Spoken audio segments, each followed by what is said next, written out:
It's time to review Sonic Sega All-Stars Racing for the Nintendo DS. Now, I just don't know what to say about this game. Now, I know what a lot of you are thinking. Well, what is it like compared to Mario Kart DS? Well, let me just say one thing. I do have Mario Kart DS, but I haven't reviewed it yet. But let me just say, it's probably a better buy than this game. Not saying that this game isn't good, but it's a good game for about $20, which is what I got it for. Now, Sonic and Sega All-Stars Racing is different from Mario Kart in a couple of ways.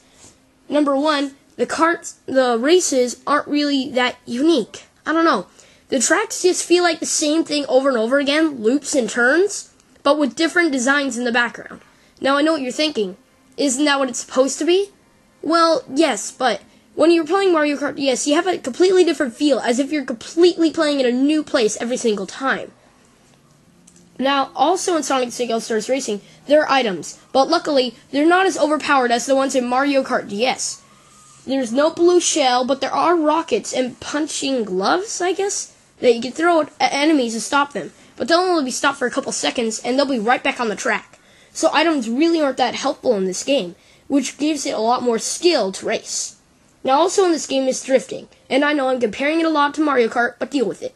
The drifting mechanics are different from Mario Kart DS. See, Mario Kart DS, when you're drifting, you're going to stay on that turn. As in, you can't really change your turns in the drift. But in this one, you can hold the R button as long as you can, as long as you're not driving in a straight line, which can give you a lot more boosts. Which, while I think is also a good thing, it just seems like a really good way to charge yourself into first place. Now, there are also a lot of characters in this game. Well, by a lot, not so many, but a lot of the characters are from games that I've never even heard of. Now, I'm 13, so maybe that's why. But it seems like these characters were in old games, and Sega just kind of ripped them right out and put them in, since half of the characters are Sonic characters. I don't know. But there is one thing that I like about this game, and that's the unlocking feature. I think it's better than Mario Kart DS personally. See, it works a lot more like a shop.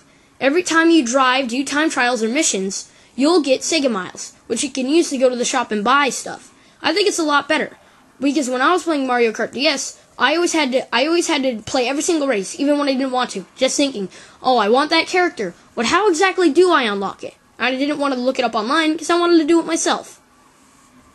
So I think the shopping idea works a lot better. Now, also in this game, there's a little boost that you can get in last place. But when I mean little, I seriously mean little, since I found the all-star moves never really that useful, since you're usually going to get them in dead last, and you're probably going to be, in real life, about a mile away. So it's going to be really hard to catch up even with the All-Star power-up.